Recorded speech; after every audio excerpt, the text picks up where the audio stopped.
Hello, hello, ladies and gentlemen. This is your girl Mitzi, and this is Mitzi. Let's think about it. Today, we are thinking about home innovation. That is the topic for today. And we have Melissa here who's going to help us think about this in a whole new way. So I'm truly excited for this. Thank you so much, Melissa, for coming onto my show and sharing your time and your perspective. But let's just dive right in. When you hear those words, home innovation, what does that make you think about? Oh, well, first of all, thank you so much for having me on the show, Mitzi. It's so great to meet you and to be here and to talk about my favorite topic, which is interior design and home remodeling. When you say homes innovation, it's a powerful word for me that's filled with lots of emotions. This is a company that my husband and I built together, and it actually stemmed from our own experiences flipping homes in and out of state, and then being called upon by friends and family to help them to just work on different projects that they had in their house or getting their house ready to go to market. But then we had our own big hoopla at our brand new house that we had just bought, new to us, not a brand new house, but new to us. And we were so excited moving into what felt like a pretty good, like forever home in terms of like our children were going to live here in their childhood for sure. And we'd been in the home for like 2 months in Boca Raton. And after 2 months, we found out that during a minor cosmetic repair that we were having done in the kitchen, we had black mold and it was behind every single cabinet. It was on all three walls in our kitchen. So I left in the morning to go get my hair done. And I thought I was going to come home to brand new kitchen countertops that were going to be so beautiful. And nope, came home to seeing every single part of that kitchen outside on my patio. Wow.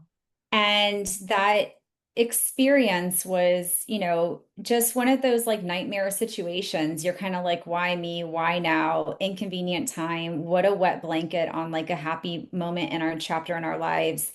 And then we snowballed into insurance nightmare, getting provided contractors that we were required to use that didn't care about us whatsoever, neglected all of our needs and wants, and then having to sue the insurance company 6 months later, still not able to live in our new home, and winning that lawsuit, thank God, but then having to finally fix the kitchen ourselves.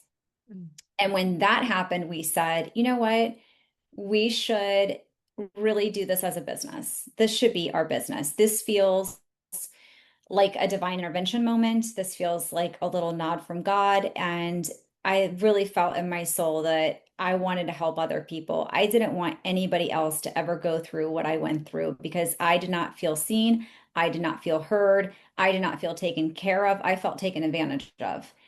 Mm. And we found out there's many people in our community and all across the states that feel the same way when it comes to remediation companies, insurance companies, and general contractors. And we really wanted to come in and change the stereotype, give people a completely different experience.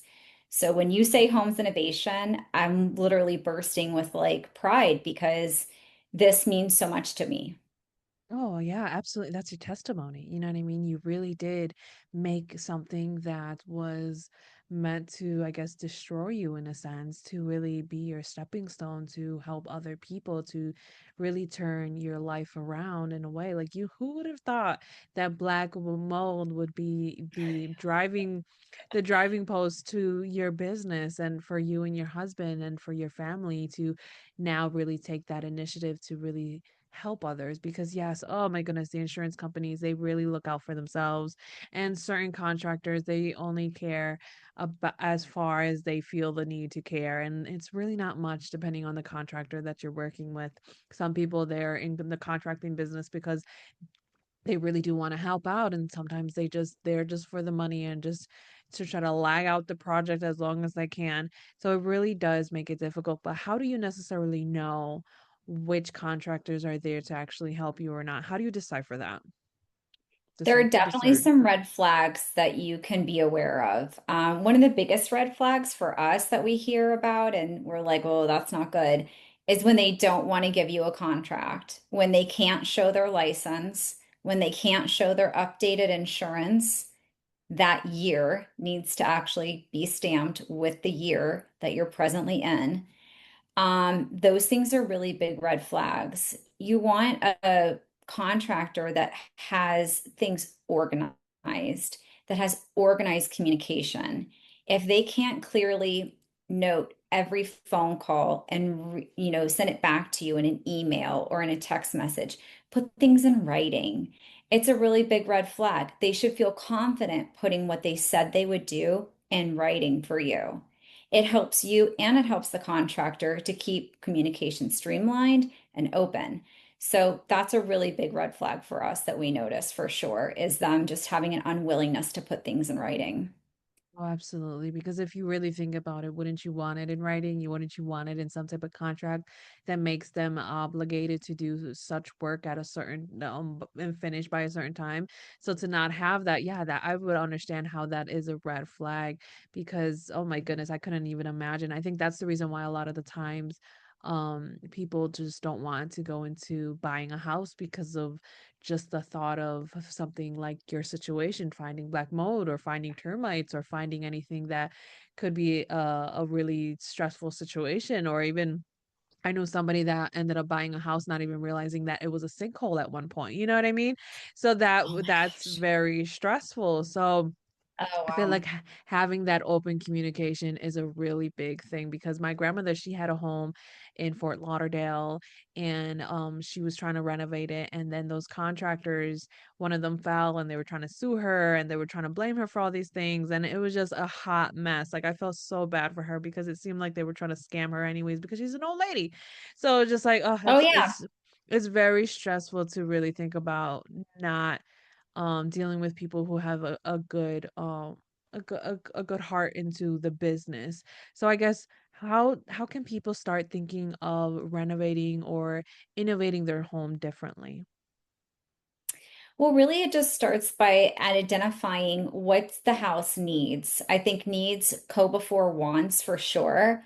If you have a dilapidated, kitchen where things aren't working properly, there's no function, drawers won't pull out. You've got, a dishwasher that you have to move a drawer to the left in order to pull the dishwasher open. Like, things like that, oh, the hot water doesn't work in the sink, only the cold water. When you have these issues that you just try to get through them day after day after day, where the kitchen or whatever the room is, whatever the space is, the door doesn't really shut. You have to full body slam yourself into it to lock it, like all that kind of stuff. Those are needs that the house is letting you know, hey, we need this fixed. I would start with the needs first and then I would move into the wants. But my design style, and my I guess my slogan, if you will, is always it must function and be stylish. You want to have function and style in every decision that you make with your contractor and with your designer. Because without function, what is the point of having the beautiful design? And what Yeah, is the point of having great function if it looks awful? You yeah. need to have both. And sometimes that requires a compromise, but a really good GC and a really good designer will walk you through your options and show you what you can do as a compromise. And they'll think outside the box. They'll lean into their resources to see how can we really help you in this situation. And they'll work with your budget as long as it's realistic.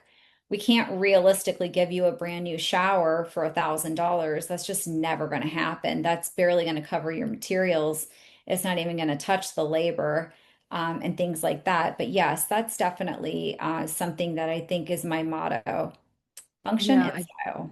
I like that because I think it comes back to being realistic, you know what I mean? Not just with our budget, but just with the overall piece of your environment, your home. You know what I mean? If you're trying to really make this house into a home, you have to be very functional. And why not enjoy it? You're gonna live there for God knows knows how long. You know what I mean? Absolutely. So why not enjoy the style? Why not just bring in the style that you enjoy? And I think just having both is very important because we need to like you said, not body slam our body into into a door just to finally have it closed, or to just like rig it just so that it can lock in such a way. Like, it truly does make it frustrating when homes aren't homing the way that it should home. And sometimes it can be a safety issue too. I've seen houses where they're like, "Oh, we have the sofa right in front of the glass sliding door." And I'm like, "Well, why would we put the sofa in front of the glass sliding door? That's your exit." And they're like, "Oh, well, the glass sliding door is broken. It really doesn't work. It won't open." Okay, well, if in emergency, if literally seconds matter, you need to be able to access that door. You want to be able to move your people through the door if that needs to happen. Oh, it sounds like they're just gonna have everybody jump over, hurdle over the couch and just And wig it then go open. down the hall and then use like a back door to get out of the house, in case of a fire or a flood or whatever. Like you just want to think about these things. And my husband actually has been in charge of safety on many construction sites, building, airports, building shopping malls, assisted living facilities. So his back of the mind is always about safety. So I love it when I bring him on job sites because he'll always throw in his 2 cents and it's so valuable. Oh, absolutely. Like, we never know what something might happen. And because when it does happen, that's when things are real. You know what I mean? That's when you need to find that Yeah. escape route. That's when you need to have that door working. That's when you need to have that window open. God forbid you have a window that is sealed shut, and that's the only window that you Right. are have when there's a fire and you need to escape. Like, you really do need to think about that in the all run of that. So what are some pros and cons when it comes to home innovations? In regards to remodeling the Yeah, home, remodeling, yeah. pros and cons. Well, Mhm. it can be a little inconvenient. If I'm going to come in and remodel your whole kitchen, it's going to be a little inconvenient because you probably can't live there for a little while. So we do recommend with bigger renovations that we have people move out. If we're doing something like removing popcorn ceiling, that's also pretty inconvenient, or removing all the flooring to install new flooring because you have to move everything out as though you were actually moving. You have to box everything you own up pretty much and put it into a pod or something outside. And then just I think the stress of making decisions. I notice a lot of people get like decision burnout. I see that a lot, especially with a whole house project.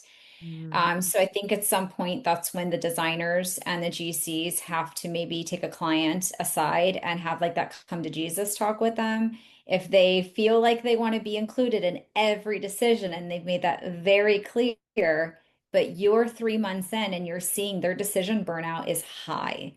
It's good to have that come to Jesus and say, listen, we've got you. We've been working with you for 3 months. If it's okay with you, we're going to make these decisions. We're going to put them in email. You're going to know about them. And you can always chime in if you want something different, but we don't have to include you in A, B, C, D, and E. We've got this. We always want to work with the clients and do what they want to do, but at the same time, the burnout's super real. But Mhm. the pros are huge. The pros are just gigantic. You're going to have a home that represents who you are. You're going to start to have a home that inspires you and that really can elevate your mood and change how you feel and how Mhm. you feel and how you behave and how you interact and what your sleep is like and what your thoughts are like and what your waking moments are like.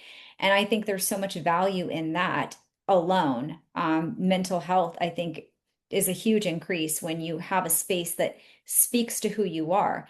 If you have a very stressful, busy job, let's say you own a really busy restaurant and it is just nonstop buzz, buzz, buzz, buzz, buzz, buzz, buzz. When you come home, your home needs to truly feel like a calm, peaceful sanctuary. You need to Yeah. have a place where your whole mind and body and soul can just fully restore. So I think that there's those pros in that. The other obvious pros would be that it's going to increase value of your home. You're putting equity back into your home. If I'm building a brand new kitchen and let's say the kitchen's running about 25,000, I'm going to hope to see that the value of your home just went up almost 40,000. It better, is it better be Yeah. smart design. And so when you're increasing the value of your home, this is a big investment. This is an investment that should, in the right economy and in the right market, should at the right time turn you a large profit, and you should be able to see that money come back. It might be liquid cash out at the moment, but you can bank on it coming back to you if you have intentions of selling within the next 5, 10 years. So those are some pretty big or big pros actually. Yeah, I agree. I love how real you are when you said, "Well, the con is the fact that it's going to get uncomfortable. You're going to have to leave," you know. And I think that's one thing that a lot of people don't realize. Like they watch these shows on HGTV and they see the beginning, they see the end, but they don't know in between. They don't know that the fact that they can't be in their home. They don't know in the fact that they have to pack everything up. Like we see the Yeah, house empty, they but don't we show that don't. part. Yeah, they don't show the part of the families like, oh man, now we have to pack everything. You know, they don't show all of that. But I think that it's good that you talked about it so that people realize like if this is something that you're planning on doing later on in the future or whenever that this is like sitting in your head, that this is something that you also have to do. And I love also the fact that you talked about the burnout. I think that is so real that people can really get so stressed out by all of these options and all of these choices that they have to make. Like I know people that just get overwhelmed by just going to a buffet. You know what I mean? Just choosing all these different foods overwhelms them. So I could only imagine just picking tile and choosing between this or that. I mean, that really does take a toll. And the fact that you give your clients or just reminding the clients that you don't have to choose everything, you know what I mean? We can just stay along the lines of what you like, the design you like, the style you like, and just make sure that it's friendly budget, but that it's in your bracket and we don't over exceed the budget or whatever that it is. You know what I mean? Because I Right. think that makes it so much easier, especially for people who don't want to step into that burnout because then they're going to be like, well, I don't want to do anything. We're done. We're going to cut it all off. And then they Yes. ruin everything because then it's like you don't get to go to the end product. You know what I mean? You don't get to experience that tranquility in your home that ultimately is the reason why you decided to even start this in the first place. So I think it allows people to really have this 360 perspective when it comes to renovating, upgrading, you know what I mean, adding on whatever that they're doing to their home to realize at the end of the day, it's your home, it's your peace, it's where you find the most relaxation out of anywhere in the world, you know. So the fact that you're even trying to help with that, I mean, that is so honoring and humbling because you could be doing anything with your life, you know what I mean? At any type of job or any type of business you could do, but you decided to go in this route where you actually and sincerely want to see somebody find that peace, know their peace, where they can email you a month later after the job is complete and be like, "Oh, Melissa, thank you so much. This was so worth everything." You know what I mean? Like, have you had those moments where you had the Oh client come back to yeah. you? Oh my gosh. Yeah, one job in particular comes to mind. The client was becoming official snowbirds. They were buying a house in Boca, and they still had their house up north that they would be at in the summertime, but in the winter this was their home. So we started the project basically right around May, and they were around for about 2 weeks and then they were gone. So it was just me and the GC left to, finish this home, and it was about 4,200 square feet. So we're talking a pretty good size house. Mhm. And I told her when we got to like the last, like, I'd say once like the drywall was up, when the drywall's Mhm. up and when all the tiles installed in the bathroom and the drywall's up, that's when things start getting super exciting because this is when like the vision starts to come to life. You have install days and you have days where furniture starts to arrive, and it's just extremely exciting. And I told her, I'm not going to share anything with you. The GC is not going to share anything with you. There's going to be no videos, no photos. I just need you to absolutely trust me because I want to see your expression when you walk in the door. So they literally flew in and I met them outside, and I had like some sparkling water and like these new glassware that I had got them. And I had rolled up hand towels and they were warmed with like mint infused because they just got off the plane. So I was like, Yeah. clean your hands and, breathe it in. And they were just like, what is happening? And I was like, I want you to get this whole experience because your house is an experience. And we Yeah. opened the doors and they came in, and she just started crying. She was Oh. just, she was just like, I can't believe this. And as a surprise for her, I had unpacked every single box that had come, which was probably close to 70 boxes. My team came in, we unpacked every single thing. So her kitchen was stocked, her closets were full of clothes, blankets, you name it. Everything Mm, was put away. that's so And nice.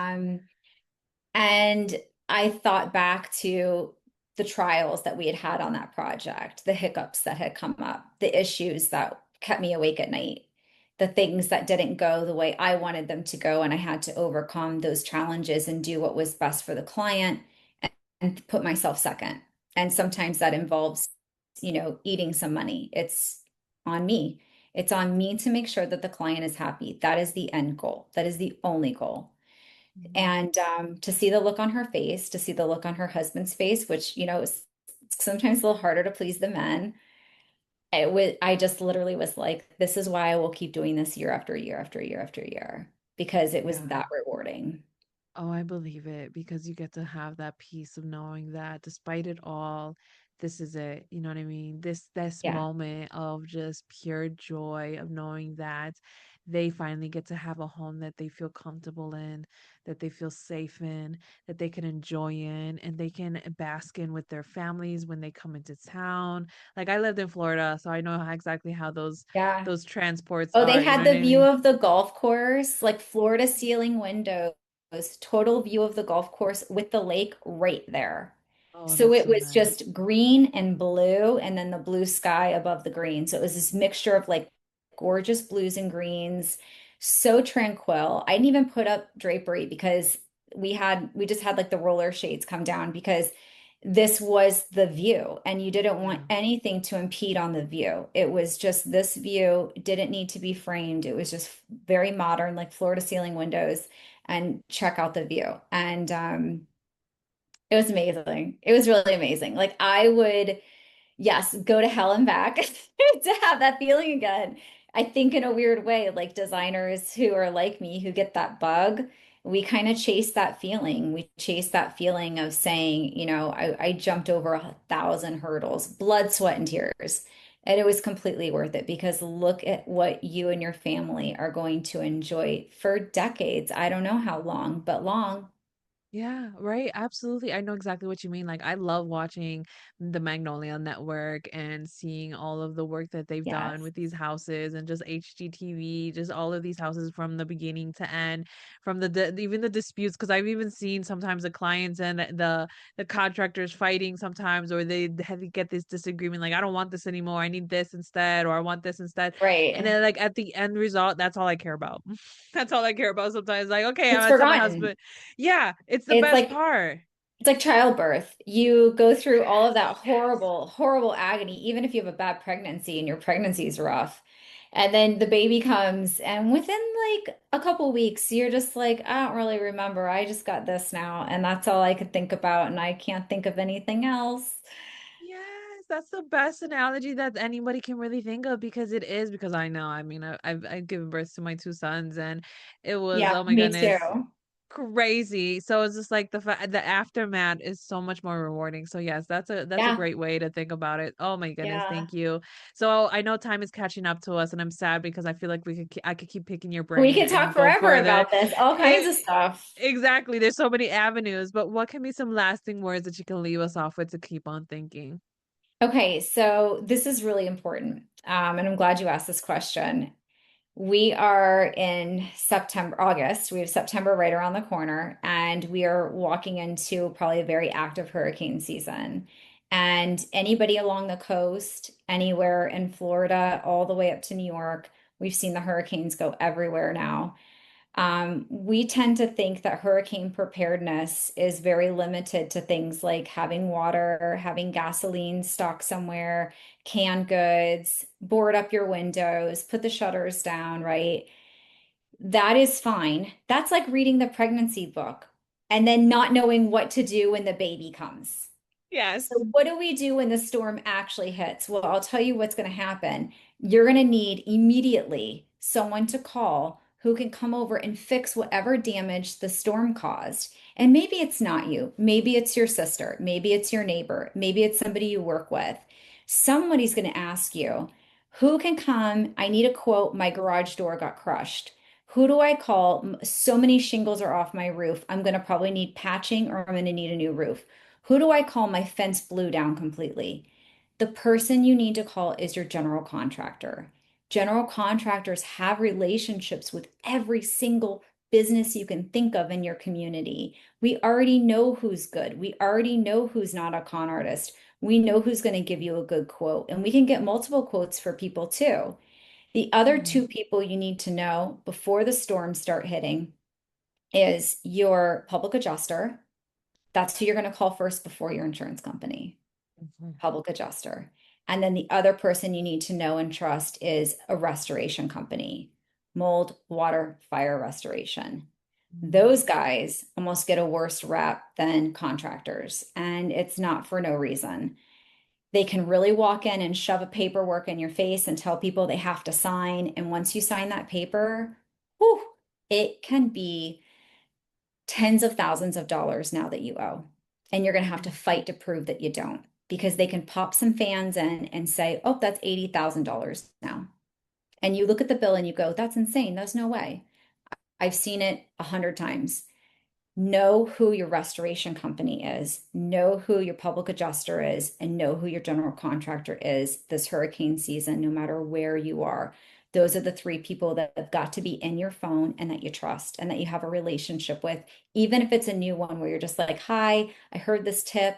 I wanted to see if I could get on your radar. This is my home address. And I just wanted to like reach out and tell you that I'm going to be calling you if anything happens.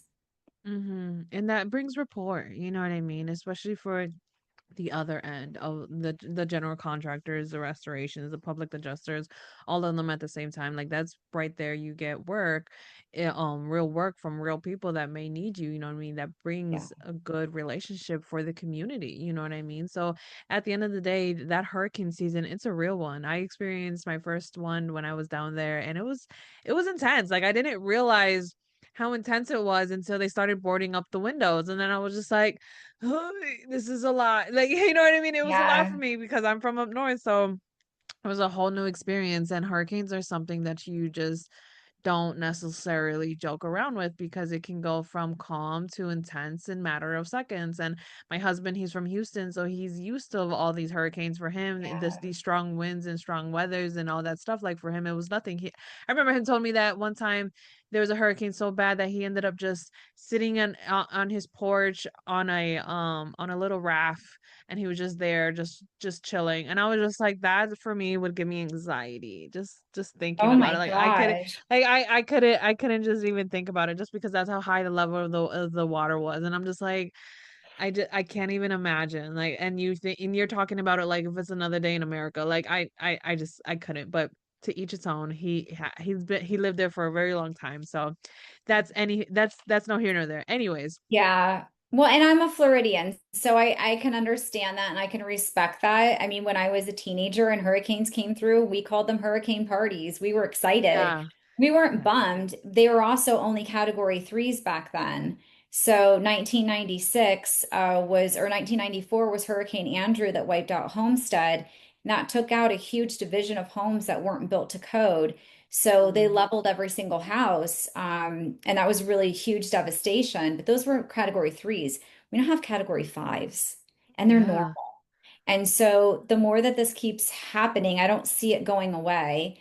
Really just calls to the urge to be more prepared, have more preparedness, know that just because you live in the mountains in North Carolina does not mean that you are going to be missed.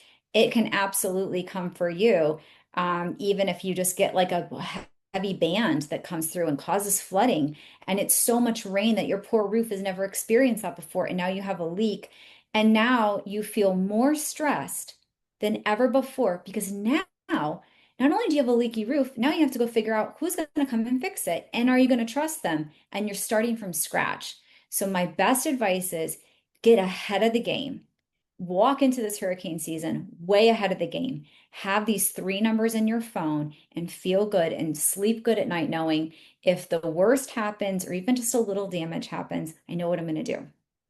Oh, absolutely. I stand by that because I lived in Georgia at one point by the Atlanta area, and when we just got the bandwidth of the hurricane that was going through the East Coast, that changed everyone's perspective. Like everyone in Atlanta, they did not know how to handle that big storm, the winds, the rain. Oh my Yeah. goodness, all of that was a lot. Like even my house was affected, but my house was affected, but just like a lot of debris over the land, but the house next to them, it actually a tree fell in. Like we literally Oh, seen the tree fell in, and we were just like, "Oh my goodness, I feel so bad for them." Like it was really intense. So it's just like you never know.